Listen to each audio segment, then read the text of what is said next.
Hi hello ನಮಸ್ಕಾರ, ನಾನು ನಿಮ್ಮ ಎಪ್ಪಿ ಪಾಟೀಲ್ ಹುಬ್ಳಿ. ಸೊ ಇವತ್ತು ಕುಟ್ಟಿಜೋಡಿ ಕೆನರಾ ಹೋಟೆಲ್ಗೆ ಬಂದೇನೆ ಡಿನ್ನರ್ಗೆ. ಸೊ ಇಲ್ಲಿ ಹೆಂಗಿರುತ್ತೆ ಏನು ಅಂತ ನೋಡೋಣ ಬನ್ನಿ. లోపలే ఓడియమ్మ హీటు ఈడియంలో బీటు రేడియంలో లైటు పాడిలో ఇటు అటు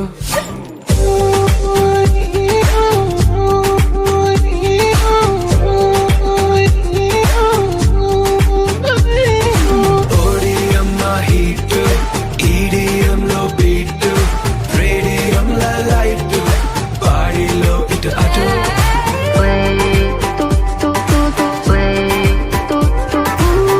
ಎರಡು ಗೋಬಿ ಆರ್ಡರ್ ಮಾಡಿದ್ದೆ. ಸೊ ಅದು ಚೆನ್ನಾಗಿದೆ. ಅದು ಜೋಡಿ ದಮ್ ಬಿರಿಯಾನಿ ಆರ್ಡರ್ ಮಾಡಿದ್ದೆ. ಸೊ ಈ ಸಲ ರೊಟ್ಟಿ ಅದು ಏನು ತೊಗೊಂಡಿಲ್ಲ, ಜಸ್ಟ್ ಗೋಬಿ ಮತ್ತು ಬಿರಿಯಾನಿ. నిజము ఊహల తోచి తోసినాయో, జరుగుతున్నదే జరగనున్నదో జరిగిపోయినాదో.